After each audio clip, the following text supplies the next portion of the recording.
আজ আমি স্টার্ট করতে চলেছি বায়োলজি ক্লাস নম্বর 17। ঠিক আছে, 17 নম্বর ক্লাস স্টার্ট করতে চলেছি। 16টা ক্লাস আমি করিয়েছি বায়োলজির। এবার যারা আজ নতুন ক্লাস দেখছো তারা অবশ্যই প্রত্যেকটা ক্লাস 1 থেকে 16 নম্বর ক্লাস পর্যন্ত দেখো, তাহলে পরপর ক্লাসগুলো সব বুঝতে পারবে। ঠিক আছে, মাঝ থেকে দেখলে কিছুই বুঝবে না, এই জন্য শেষ থেকে দেখো, প্রথম থেকে আর কি দেখো ক্লাসগুলো, তাহলে খুব ভালো বুঝতে পারবে। দেখো, আমি পরপর সেল থেকে স্টার্ট করেছিলাম, বায়োলজি নিয়ে বিশ্লেষণ করেছি, সেখান থেকে স্টার্ট করে সেল দিয়ে স্টার্ট করে তার পরপর আমি পার্ট করিয়েছি। তারপরে দেখো আমি তোমাদের হিউম্যান বডি সিস্টেম করিয়েছি। তার আগে একটা কথা বলি, সেটা হচ্ছে দেখো, হয়তো রেলের ডি গ্রুপ এক্সামের ডেট খুব শীঘ্রই দিয়ে দেবে, বা দিয়েছো হয়তো আজ অফিসিয়াল ওয়েবসাইটে। তো তোমরা যারা রেলের ফর্ম ফিল আপ করেছো বা আগামীতে করতে চাও তারা প্রিপারেশন নাও। আমি জিকে পার্ট, অর্থাৎ 40 মার্কের জিকে আসে রেলের পরীক্ষায় বা যে কোনো পরীক্ষায় জিকে আসে, জিকের পার্ট আমি পার্ট করে সব পার্টগুলো আমি করিয়ে দেবো। আমি তোমাদের এর আগেও বলেছি যে জিকে আমি এখন সায়েন্সের বায়োলজি শুরু করেছি। বায়োলজি পড়াবো তোমাদের, ফিজিক্স কেমিস্ট্রি পড়াবো তোমাদের, আর্টসের গ্রুপটা পড়াবো, জিওগ্রাফির মধ্যে আছে ওয়ার্ল্ড জিওগ্রাফি আছে, ইন্ডিয়ান জিওগ্রাফি আছে, হিস্ট্রি পড়াবো, হিস্ট্রির মধ্যে রয়েছে modern history, Indian history, Indian polity পড়াবো, ইকোনমিক্স পড়াবো, কারেন্ট অ্যাফেয়ার্স, স্ট্যাটিস, জিকে। আমি সমস্ত জিকে টোটাল 40 মার্কের জন্য আমি ডিটেলস আলোচনা সহকারেই পড়াবো। তোমাদের কোনো অসুবিধা হবে না, মুখস্থ বিদ্যার দরকার নেই। প্রতিদিন ক্লাসগুলো নিয়মিত করো, তাহলেই জিকের ভয় চলে যাবে। আর জিকে না পারলে কিন্তু সরকারি চাকরি পাওয়াটা সম্ভব নয়। সেই জন্য জিকে পার্টের উপর গুরুত্ব দাও, আর প্রত্যেকদিন নিয়মিত ক্লাস করো, আর বন্ধুদের মধ্যে শেয়ার করবে। দেখো আজকে যে class number biology class number 17, দেখো ভালো করে দেখো আমি কি করেছি। হিউম্যান বডি সিস্টেম, অর্থাৎ হিউম্যান বডি সিস্টেমের মধ্যে কি কি আমি তোমাদের দেখো করিয়ে দিয়েছি, সেটা ভালো করে দেখো। সার্কুলেটরি সিস্টেম অর্থাৎ সংবহনতন্ত্র, সার্কুলেটরি সিস্টেম অর্থাৎ সংবহনতন্ত্র, সার্কুলেটরি সিস্টেম অর্থাৎ সংবহনতন্ত্র আমি কি করেছি, রক্ত যে বাহিত হয় সেই নিয়ে আমি আলোচনা করেছি। সেই সিস্টেমটার নাম হচ্ছে সার্কুলেটরি সিস্টেম অর্থাৎ সংবহনতন্ত্র। তারপরে কি করেছি, নার্ভাস সিস্টেম অর্থাৎ ব্রেন নিয়ে আলোচনা করা হয়। দেখো নার্ভাস, সার্কুলেটরি সিস্টেম করানো হয়ে গেছে, নার্ভাস সিস্টেম করিয়েছি তোমাদের, নার্ভাস সিস্টেম ব্রেন নিয়ে আলোচনা করা হয়। তারপরে তোমাদের কি করিয়েছি, তারপরে দেখো করিয়েছি রেসপিরেটরি সিস্টেম, রেসপিরেটরি সিস্টেম করিয়েছি। সেই রেসপিরেটরি সিস্টেম ভালো করে দেখো, রেসপিরেটরি সিস্টেম করিয়েছি। রেসপিরেটরি সিস্টেম হচ্ছে যেমন লাংস নিয়ে আলোচনা, ঠিক আছে, রেসপিরেটরি সিস্টেম লাংস নিয়ে আলোচনা। তারপরে কি করেছি, স্কেলেটরি সিস্টেম অর্থাৎ বোনস, আমাদের হাড় নিয়ে আলোচনা, স্কেলেটরি সিস্টেম করিয়েছি। বোনস নিয়ে আলোচনা অর্থাৎ হাড় নিয়ে আলোচনা, সেই সিস্টেমটা আমি করিয়ে দিয়েছি। তারপরে কি করেছি দেখো, তোমাদের ডাইজেস্টিভ সিস্টেম করিয়েছি। ডাইজেস্টিভ সিস্টেমের মধ্যে যেমন পাচনতন্ত্র, এটা আমি আজ করাবো তোমাদের এই পার্টটা, ঠিক আছে। তারপরে তোমাদের করিয়েছি, সরি আমার এটাও হয়ে গেছে, ডাইজেস্টিভ সিস্টেম অর্থাৎ পাচনতন্ত্র আমার হয়ে গেছে। তারপর আছে কি, এক্সক্রেটরি সিস্টেম অর্থাৎ রেচনতন্ত্র, এই পার্টটা আজ আমি করাবো, রেচনতন্ত্র এই পার্টটা করাবো। তারপরে আছে এন্ডোক্রাইন সিস্টেম, এক্সক্রেটরি সিস্টেমের মধ্যে আছে মানে হচ্ছে রেচনতন্ত্র, এই পার্টটা আমি আজ করাবো। আর তোমাদের বাকি থাকছে শুধু এই সিস্টেমটা অর্থাৎ এন্ডোক্রাইন সিস্টেম, ঠিক আছে। তাহলে এই পার্টটা আমি আজ করাবো। তাহলে হিউম্যান বডি সিস্টেমের মধ্যে আমি কি কি করেছি, সার্কুলেটরি সিস্টেম করিয়েছি অর্থাৎ সংবহনতন্ত্র, তারপরে কি করিয়েছি, নার্ভাস সিস্টেম অর্থাৎ ব্রেন নিয়ে আলোচনা আমি করিয়েছি, তারপরে রেসপিরেটরি সিস্টেম অর্থাৎ রেসপিরেটরি সিস্টেম যেখানে লাংস নিয়ে আলোচনা করেছি, এটাও করিয়েছি আমি। তারপরে তোমাদের দেখো স্কেলেটরি সিস্টেম অর্থাৎ বোনস নিয়ে আলোচনা, হাড় নিয়ে আলোচনা, আমি পুরো হাড়ের ছবি এঁকে তোমাদের বুঝিয়েছিলাম। তারপরে ডাইজেস্টিভ সিস্টেম অর্থাৎ পাচনতন্ত্র, আমাদের হজম সম্পর্কিত যা কিছু সেই নিয়ে আমরা আলোচনা করেছি। তারপরে আমি আজ কি বললাম, আজ করাবো তোমাদের রেচনতন্ত্র, আর একটা বাকি আছে অন্তঃস্রাব গ্রন্থি, যেটা হচ্ছে এন্ডোক্রাইন সিস্টেম, ঠিক আছে, ওটা বাকি আছে। তা আজকে আমি কি করাবো, রেচনতন্ত্র এই পার্টটা আমি আজ করাবো তোমাদের। তাহলে এটুকু ভালো করে বুঝে নাও, তোমাদের এর আগে করেছি সেগুলো আবার মনে করিয়ে দিলাম, তাহলে তোমাদের পরপর বুঝতে সুবিধা হবে।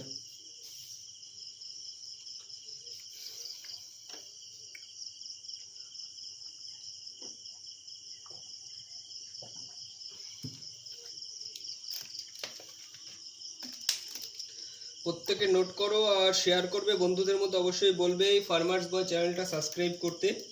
আমি কন্টিনিউ তোমাদের জিকে পার্ট ডিটেলসেই পড়াবো আর সম্পূর্ণ ফ্রিতেই পড়াবো।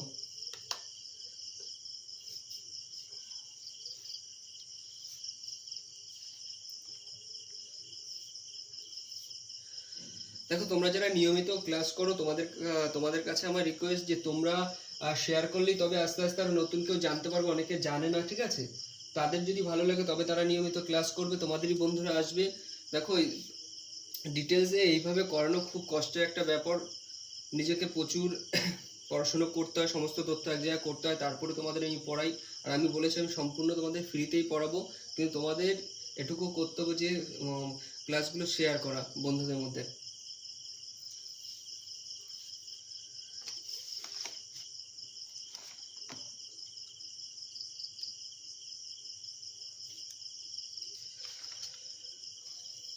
আজ তোমাদের আমি যে সিস্টেমটা করাবো, দেখো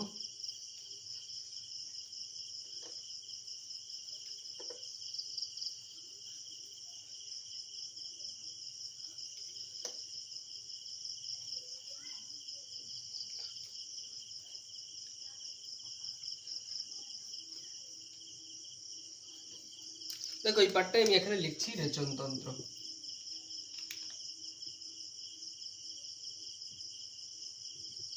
রেচনতন্ত্র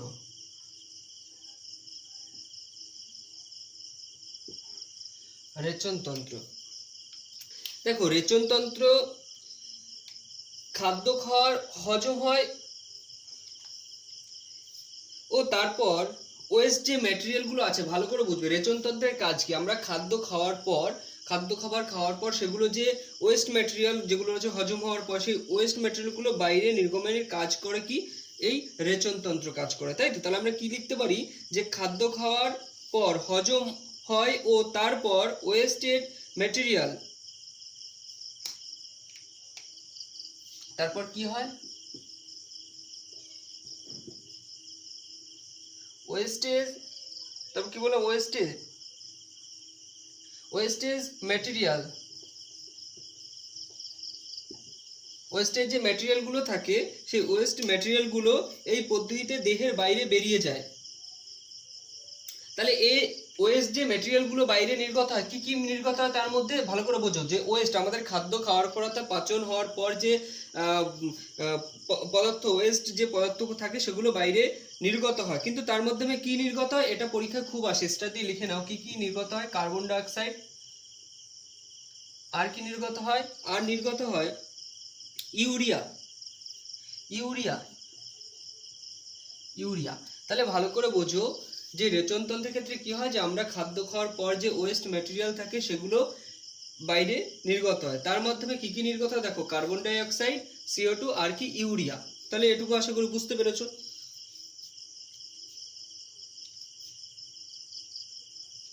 এবার দেখো এই সিস্টেমের কাজ কি? এই সিস্টেমের কাজ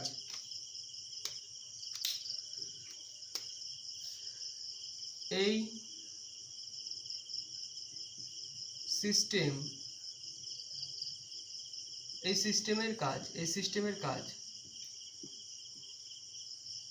সিস্টেমের কাজ কি ভালো করে দেখো। এই সিস্টেমের কাজ হলো,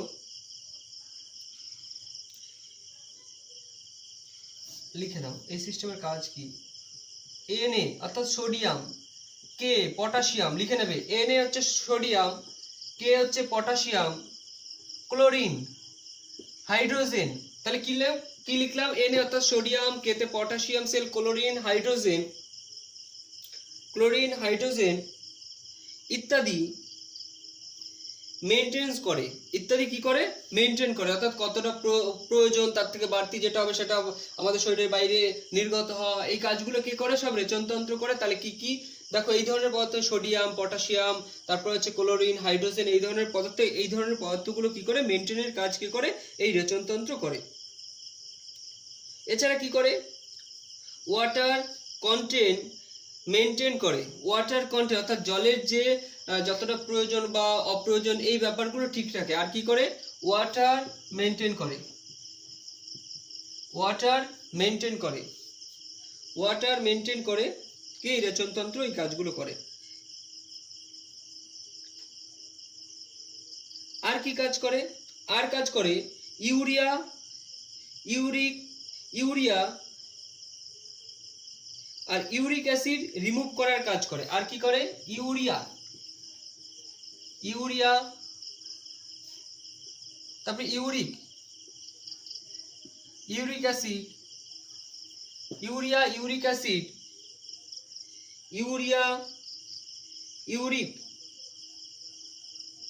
ইউরিক অ্যাসিড রিমুভ করার কাজ করে। রিমুভ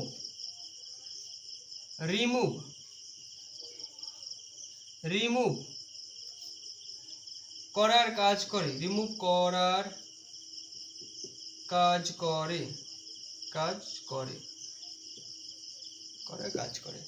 তাহলে ভালো করে দেখো আমি কি বললাম, রেচনতন্ত্রের কি কি কাজ, এই সিস্টেমের কাজ কি আমি প্রথমে বলেছি।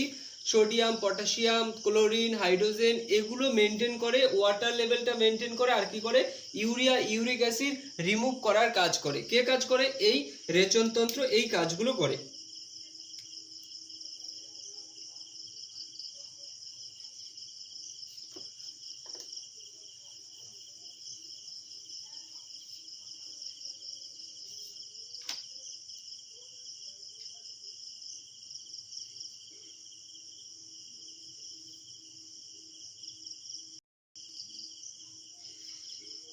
এবার দেখো, এবার ভালো একটা পয়েন্ট লেখো।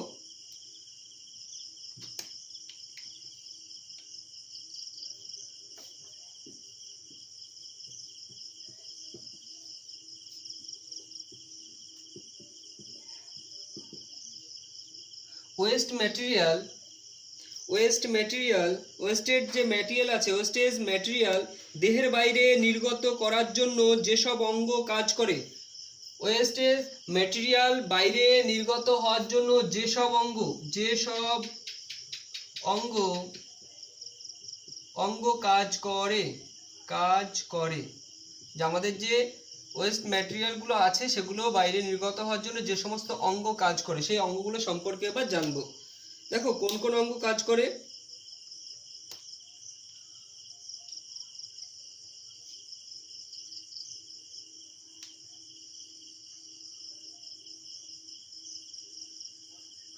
দেখো কোন কোন অঙ্গগুলো কাজ করে, ভালো করে লিখে নাও।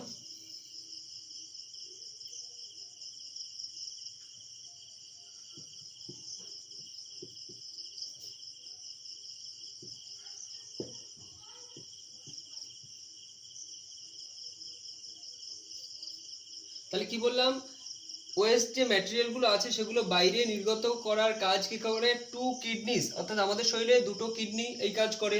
আর কে কি এই কাজ করে?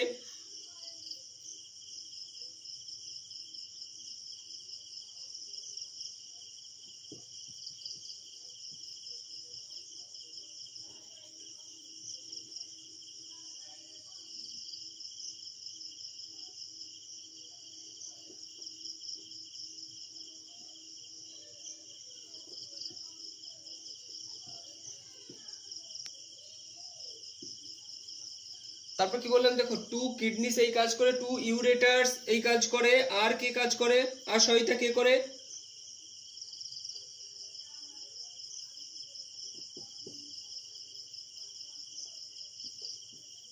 ব্লাডার্স। আর কে কাজ করে? ব্লাডার্স।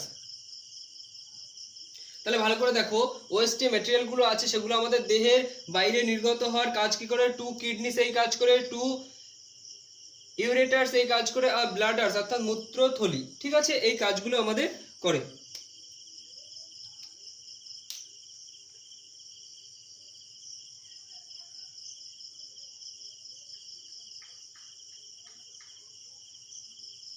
এবার দেখো এখানে যে আমি বললাম যে টু কিডনি, তাহলে কিডনির কি কাজ? কিডনি কি কাজ করে?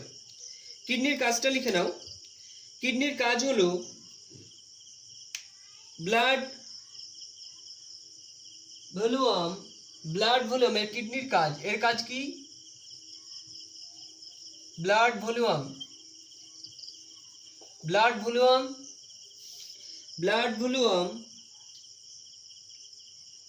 ঠিক রাখা। তাহলে কিডনির কাজ কি? ব্লাড ভলিউম ঠিক রাখা। ব্লাড ভলিউম মানে ব্লাড ভলিউম হচ্ছে রক্তের পরিমাণ ঠিক রাখা। ব্লাড ভলিউম লিখে নাও, বাংলাটা লিখে নাও, রক্তের পরিমাণ ঠিক রাখা। রক্তের পরিমাণ ঠিক রাখে কিডনি ঠিক রাখে। আর কি কাজ করে? আর কাজ করে মিনারেল কন্টেন্টকে ঠিক রাখে। মিনারেল কন্টেন্টকে ঠিক রাখে। মিনারেল কন্টেন্টকে ঠিক রাখে। মিনারেল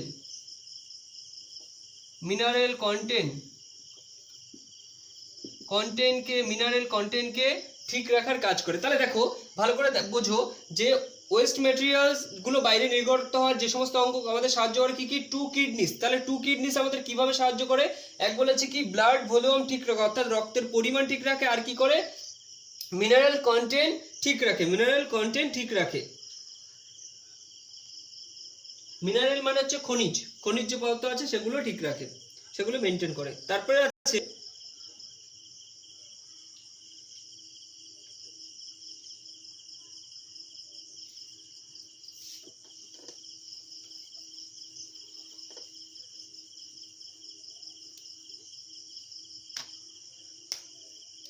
দেখো আমি বোর্ডের সামনে কম আসছি, তার কারণে বোর্ডের সামনে এলেই এটা লাইটটা বেশি পড়ছে, লেখাটা ভালো বোঝা যাচ্ছে না।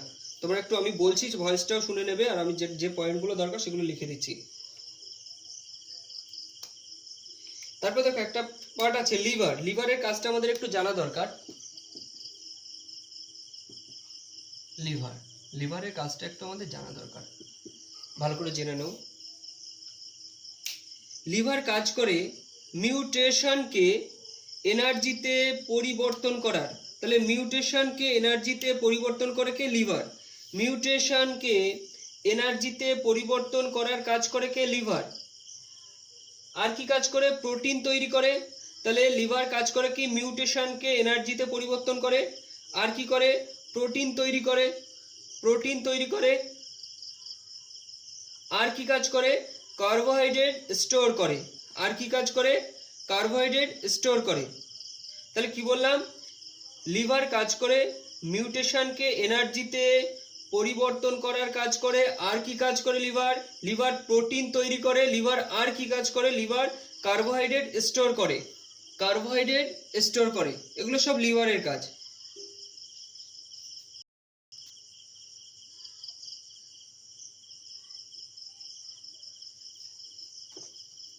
তাহলে লিভার সম্পর্কে জানলে। এবার দেখো কিডনিস।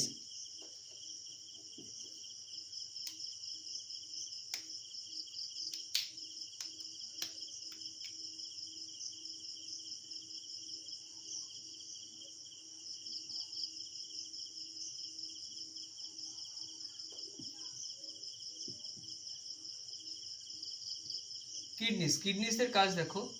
কিডনিস কি কি করে এটা ভালো করে বুঝে নাও। কিডনির উপরেই থাকে নেফ্রন। কিডনির উপরে কি থাকে? নেফ্রন।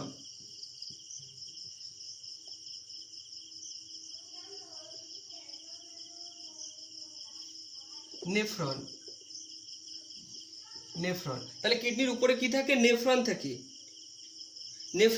আর নেফ্রন সমস্ত কাজ করে। তাহলে কিডনির উপরে কি থাকে? নেফ্রন থাকে, আর এই নেফ্রন সমস্ত কাজ করে। কিডনির মধ্যেই থাকে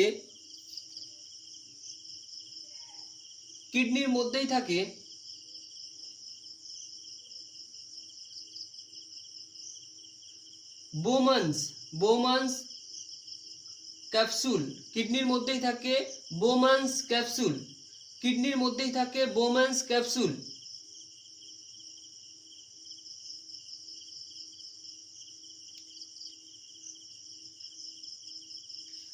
তারপরে মোস্ট ইম্পর্টেন্ট একটা পার্ট লেখো,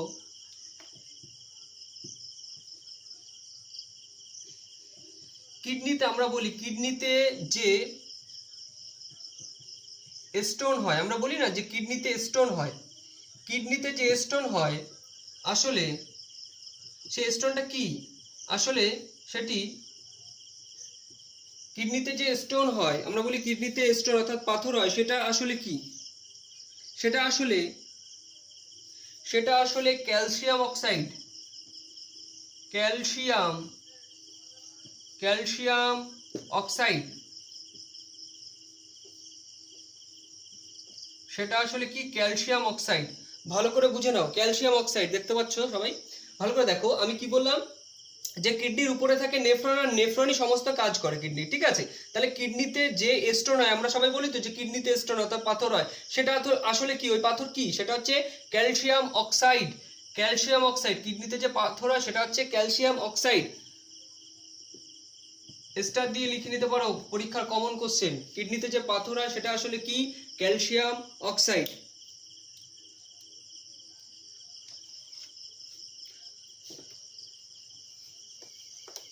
দেখো প্রত্যেকটা পার্ট নিয়ে আমি বিস্তারিত কিন্তু আলোচনা করছি। এটি বিস্তারিত মানে যতটা তোমাদের আসে পরীক্ষা, তার বেশি আলোচনা করে তো লাভ নেই। তোমাদের এক্সামে যতটা আসে সেই নিয়েই আমি দেখো ডিটেলসে আলোচনা করছি। এবার দেখো আমরা ইউরিন সম্পর্কে জানবো। ইউরিন,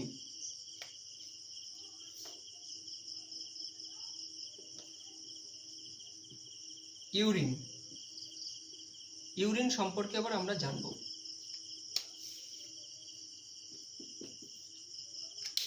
ইউরিন লেখো। ইউরিনের মধ্যে থাকে, ইউরিনের মধ্যে কি কি থাকে সেটা ভালো করে জেনে নাও। ইউরিনের মধ্যে কি কি থাকে? 92% থাকে ওয়াটার।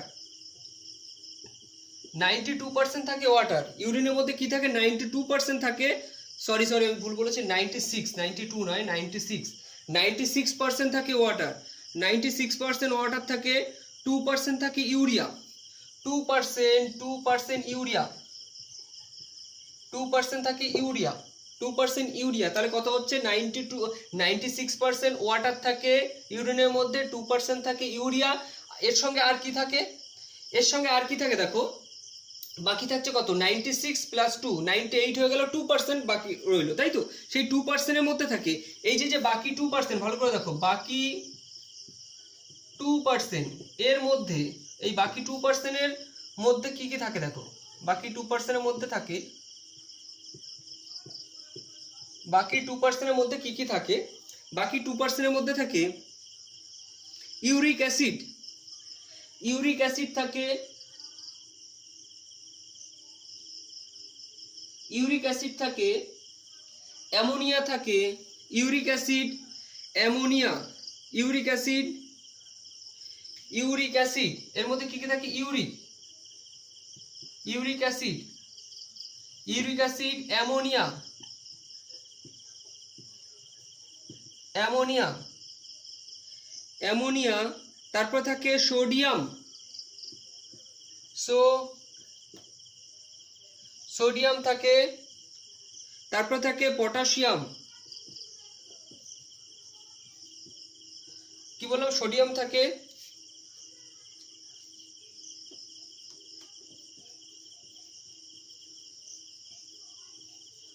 পটাশিয়াম থাকে, সোডিয়াম থাকে, পটাশিয়াম থাকে। তারপরে থাকে ক্লোরাইড। পটাশিয়াম থাকে, তারপর লেখো ক্লোরাইড থাকে, ফসফেট থাকে, সালফেট থাকে, অক্সালেট থাকে। আর কি থাকে? Creatinine, creatinine. কি থাকে? Creatinine, creatinine, sorry, creatinine.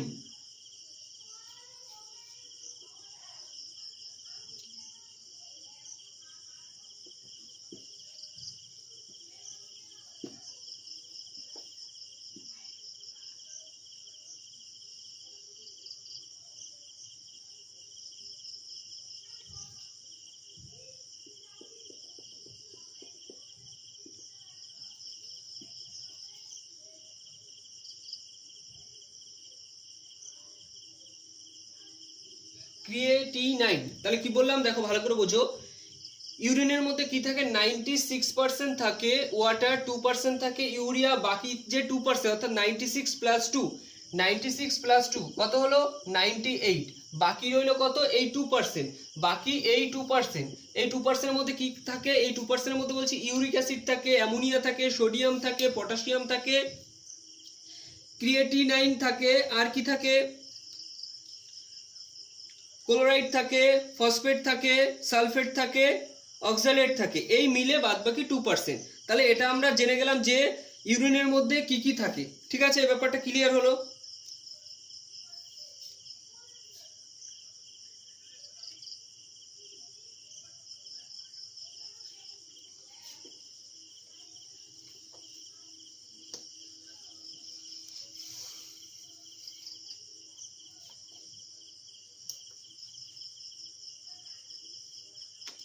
এবার দেখো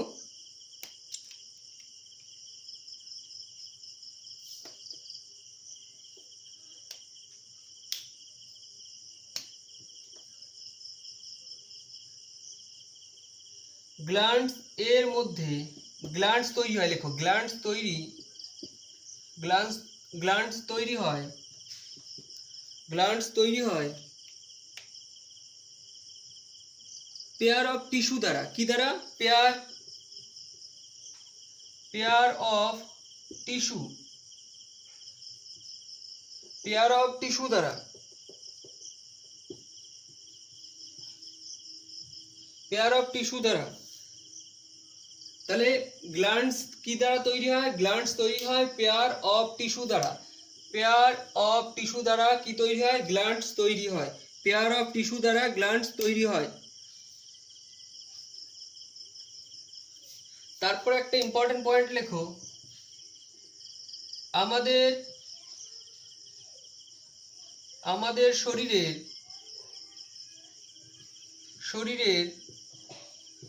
সব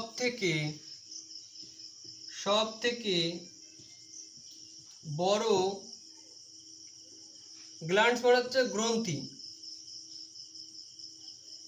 গ্ল্যান্ডস মানে হচ্ছে গ্রন্থি। গ্ল্যান্ডস হলো আমাদের শরীরের সব থেকে বড় গ্ল্যান্ডস, অর্থাৎ সব থেকে বড় গ্রন্থির নাম হচ্ছে লিভার। সব থেকে বড় গ্ল্যান্ডস হলো কি? লিভার। সব থেকে বড় গ্ল্যান্ডস হচ্ছে লিভার।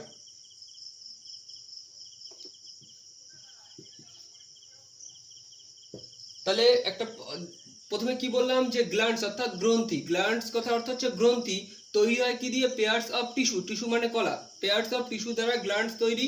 তারপরে কি বললাম? আমাদের শরীরের সব থেকে বড় গ্ল্যান্ডস হলো কি? লিভার। তাহলে ক্লিয়ার হলো?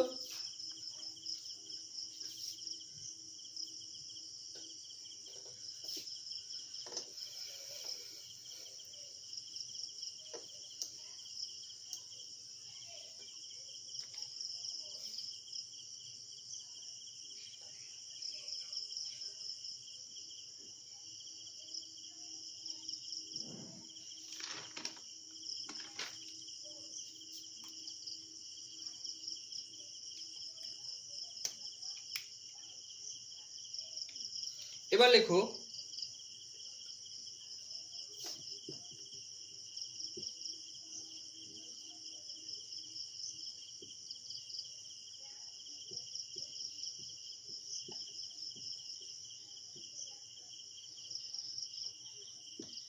Endocrine system.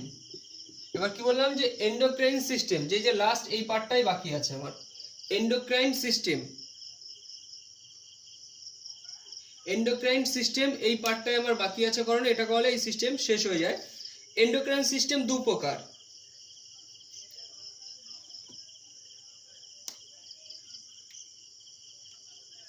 এটাকে দুটো পার্টে ভাগ করা আছে, ভালো করে দেখো, দুটো পার্টে ভাগ করা আছে।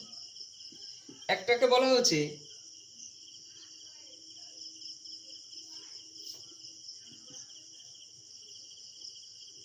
এক্সোক্রাইন গ্ল্যান্ড,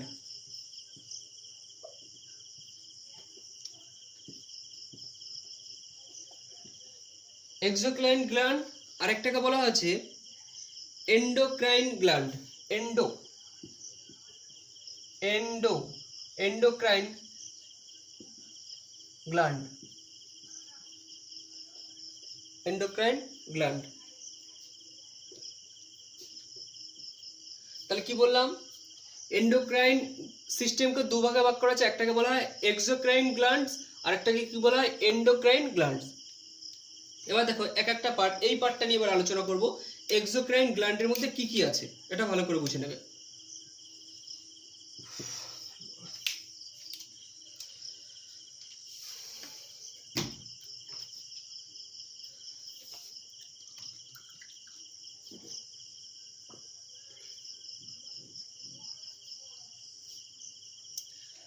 তোমরা লেখো এক্সোক্রাইন গ্ল্যান্ডের মধ্যে থাকে, অর্থাৎ এটা এক্সোক্রাইন গ্ল্যান্ডের মধ্যে থাকে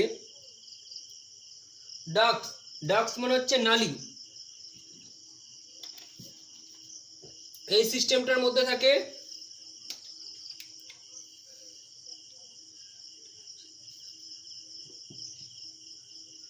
ডাক্ট, ডাক্ট মানে হচ্ছে কি নালীপথ, এটার মধ্যে নালীপথ থাকে আর এটার মধ্যে কিন্তু নালীপথ থাকে না। দেখো ক্লিয়ার হবে ব্যাপারটা, ভালো করে বোঝার চেষ্টা করো, ক্লিয়ার হবে। ডাক্ট পার্ট এটার মধ্যে থাকে কিন্তু এটার মধ্যে থাকে না। অর্থাৎ আমি এক্সোক্রাইন গ্ল্যান্ড করাচ্ছি, তাহলে এর মধ্যে কি ডাক্ট অর্থাৎ নালী, নালী, নালীপথ আছে না, সেই নালীপথ আমাদের যে প্রবাহিত হয় সেই নালীপথ, তাই বলছে নালী, ডাক্ট অর্থাৎ নালী। আর এর মাধ্যমে ম্যাটেরিয়াল ট্রান্সফার হয়। আর এই যে নালী মাধ্যমে কিন্তু এই যে এক্সোক্রাইন গ্ল্যান্ড, এর মাধ্যমে তো নালী পথেই যে ম্যাটেরিয়াল আছে সেটা প্রবাহিত হয়। তাহলে এটা ভালো করে বুঝে লিখে নাও যে এক্সোক্রাইন গ্ল্যান্ডের মধ্যে কি নালী পথে ম্যাটেরিয়াল প্রবাহিত হয়, নালী পথে ম্যাটেরিয়াল প্রবাহিত হয় এক্সোক্রাইন গ্ল্যান্ডের মাধ্যমে। এবার তোমরা লিখতে পারো এই গ্ল্যান্ডের মধ্যে এক্সাম্পল কি কি হতে পারে। এই যে এক্সোক্রাইন গ্ল্যান্ডের মধ্যে এক্সাম্পল অর্থাৎ উদাহরণ লিখতে পারো স্বয়ং অর্থাৎ শ্বেত অর্থাৎ ঘাম যে গ্রন্থি, শ্বেত অর্থাৎ ঘাম, আমাদের ঘামের যে গ্রন্থি সেটা এর মাধ্যমে পড়ে। তারপর লিখতে পারো স্যালাইভারি, স্যালাইভারি হচ্ছে মুখ লালা, লালা যে গ্রন্থি, লালা গ্রন্থি।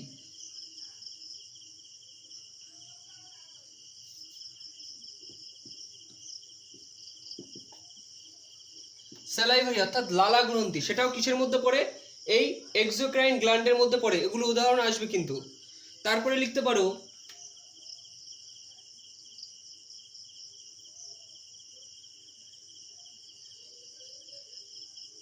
মিউকাস, মিউকাস লিখতে পারো মিউকাস,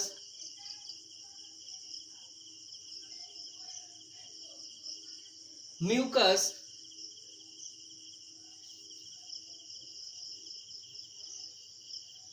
মিউকাস। তারপর লিখতে পারো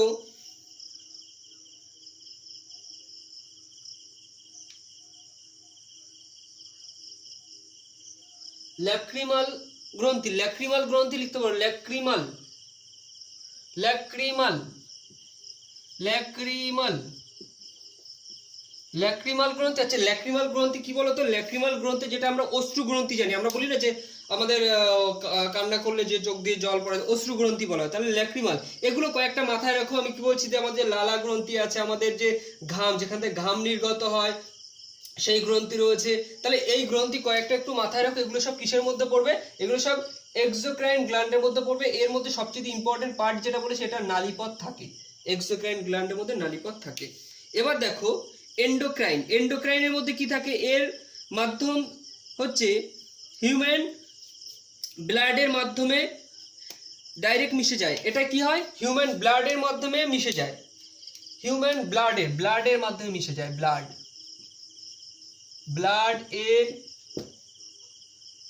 মধ্যে ডাইরেক্ট মিশে যায়, ব্লাডের মধ্যে মিশে যায়, মিশে যায়, ব্লাডের মধ্যে মিশে যায়, ডাইরেক্ট কি ব্লাডের মধ্যে মিশে যায়। ভালো করে বোঝো, এন্ডোক্রাইন গ্ল্যান্ডসে কি বলছি, ব্লাডের মধ্যে ডাইরেক্ট মিশে যায়, এই জন্য এটা নালীপথের প্রয়োজন হয় না। তাহলে ব্লাডের মাধ্যমেই মিশে যাচ্ছে, লেখো এর মাধ্যমে ডাইরেক্ট মিশে যায়, এই মাধ্যমে নালীপথের প্রয়োজন হয় না। তাহলে এই মাধ্যমে কি নালীপথ থাকে না, অর্থাৎ ডাস্ক থাকে না, ডাস্ক অর্থাৎ নালীপথ থাকে না, নালীপথ থাকে না, থাকে না, নালীপথ থাকে না। তাহলে এখানে দেখো এই পয়েন্টটা খুব ইম্পর্টেন্ট পয়েন্ট, যে এক্সোক্রাইনের নালীপথ থাকে আর এন্ডোক্রাইনের নালীপথ থাকে না। তাহলে ডাইরেক্ট, তাহলে কিভাবে প্রবাহিত, ডাইরেক্ট ব্লাডের সঙ্গে মিশেই কিন্তু প্রবাহিত হয়।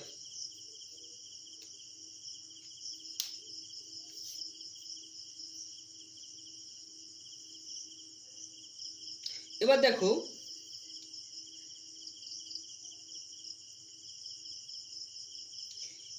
এর মধ্যে যেসব গ্ল্যান্ডস রয়েছে, এবার এখানে খুব ইম্পর্টেন্ট একটা জায়গা, আমি এই পার্টটা মুছে দিলাম, মুছে দিয়ে দেখো এটার যে পার্টগুলো রয়েছে সেটা আমি লিখছি। এর মাধ্যমে যে এক্সাম্পলগুলো হবে, এটার যে এক্সাম্পলগুলো আছে, ঠিক আছে, এর যে এক্সাম্পল, এর এক্সাম্পলগুলো ভালো করে কি কি পড়ছে এর মধ্যে, এন্ডোক্রাইন গ্ল্যান্ডসের মধ্যে কি কি পড়ছে সেগুলো একটু ভালো করে লিখে নাও। দেখো এর মধ্যে আছে, আমি পরপর লিখছি, তোমরা একটু লিখে নেবে, তারপরে আমি কাজগুলো আলোচনা করব। আমি পরপর লিখছি, তোমরা লিখে নেবে, আর একটু বেশি জায়গা হলে ভালো হতো। আমি এটা টোটালটা মুছে দিচ্ছি, ঠিক আছে?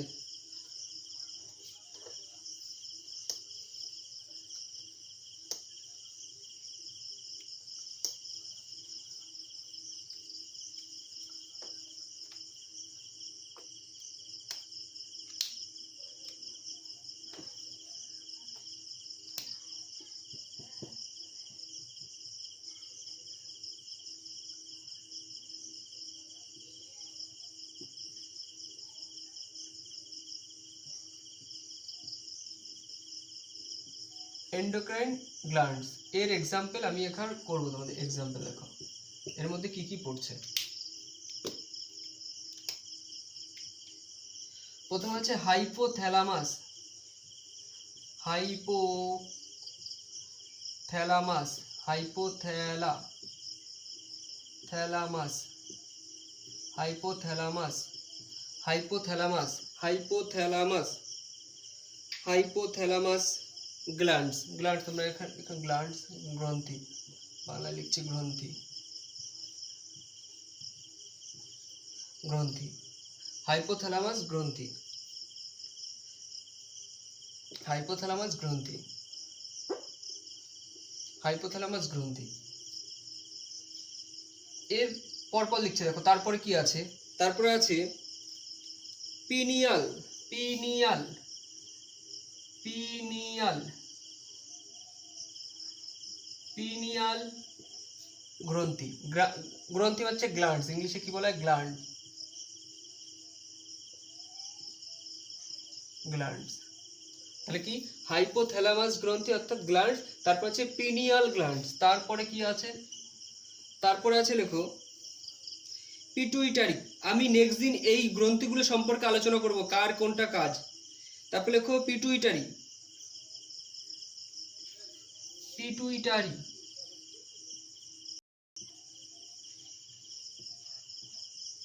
Pituitary, pituitary glands.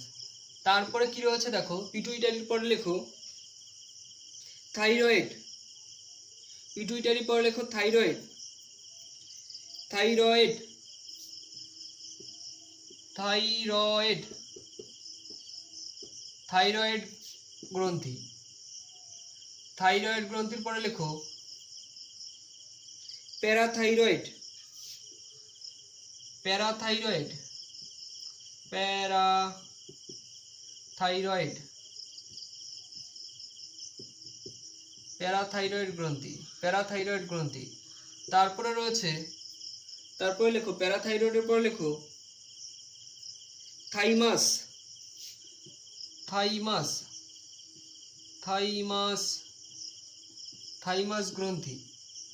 তারপর পেনকিরিয়াস, পেনকিরিয়াস, এরপর লেখো পেনকিরিয়াস, পেনকিরিয়াস, পেনক্রিয়াস গ্রন্থি, পেনক্রিয়াস গ্রন্থি, পেনক্রিয়াস গ্রন্থি। দেখো জায়গা নেই, এবার আমি উপর থেকে এগুলো মুছে দিয়ে এর উপর থেকে লিখছি, তোমরা কিন্তু পরপরই তীর চিহ্ন দিয়ে দিয়ে লিখে যাবে, পরপর গ্রন্থিগুলো আমি সাজিয়ে দিয়েছি।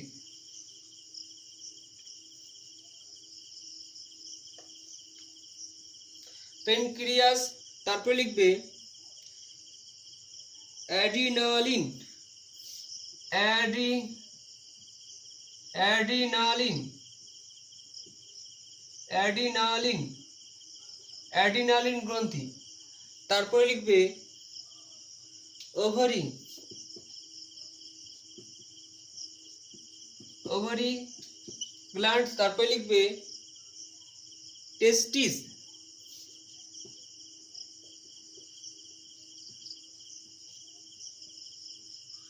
টেস্টিস গ্ল্যান্ড। তাহলে সব গ্ল্যান্ড কমপ্লিট।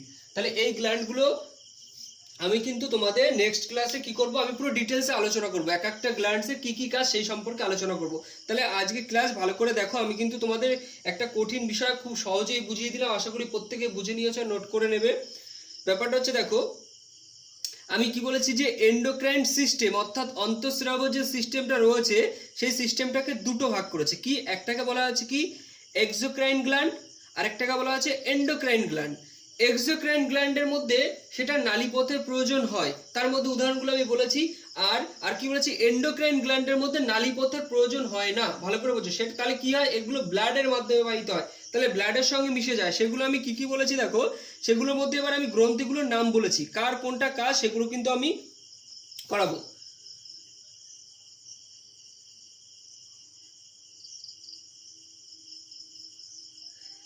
তার মধ্যে আমি কি কি বলেছি দেখো, হাইপোথ্যালামাস, পরপর গ্রন্থিগুলো আমি বলেছি, হাইপোথ্যালামাস গ্রন্থি আছে, তারপর পিনিয়াল আছে, তারপর পিটুইটারি আছে, থাইরয়েড আছে, প্যারাথাইরয়েড আছে, তারপরে বলেছি থাইমাস আছে, তারপরে পেনক্রিয়াস আছে, তারপরে অ্যাডিনালিন, তারপরে ওভারি গ্রন্থি, তারপরে টেস্টিস গ্রন্থি।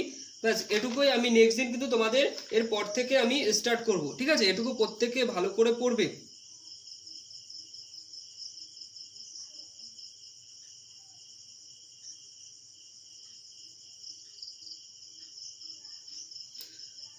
আর তোমরা কিন্তু শেয়ার করো না, হয়তো কয়েকজন শেয়ার করে দেখো। আমি খুব অনেকটা খেটে সমস্ত তথ্য এক জায়গায় করে তোমাদের কিন্তু বোঝানোর চেষ্টা করে, আমার বেস্ট দেওয়ার চেষ্টা করে। তোমাদের কাছে রিকোয়েস্ট যে তোমরা বন্ধুদের মধ্যে শেয়ার করবে।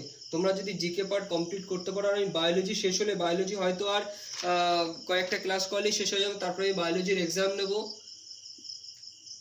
50 মার্কের এক্সাম নেবো, 50টা কোশ্চেন তোমাদের দেবো। সেই এক্সাম দেওয়ার পরে তারপরে কিন্তু আমি পলিটি শুরু করবো, বুঝছো? কঠিন আমি আগে করিয়ে নেবো, বোঝা গেল? তাহলে কঠিন পার্টগুলো যদি সহজ মনে হয়, আর ওগুলো তো একদম ইজি। সেই জন্য দেখো এই পার্টগুলো আমি পুরো ডিটেলসেই পড়াবো। দেখো তোমরা যখন শুরু থেকে করেছিলে তখন তার আগে মনে হয়েছিল, যখন স্টার্ট করছো হয়তো ভয় ছিল একটা, আস্তে আস্তে দেখো সেই পার্টগুলো আস্তে আস্তে ক্লিয়ার হয়ে গেছে। এবার তোমরা যদি এগুলো রিভাইজ করো, আমি এরপরে এক্সাম নেবো, দেখবো সব ক্লিয়ার হয়ে যাবে। তোমাদের কাছে রিকোয়েস্ট একটাই, যে বন্ধুদের মধ্যে শেয়ার করো, আর অবশ্যই ফার্মার্স বয় এই চ্যানেলটাকে সাবস্ক্রাইব করতে বলবে। সবাই ভালো থেকো, থ্যাংক ইউ।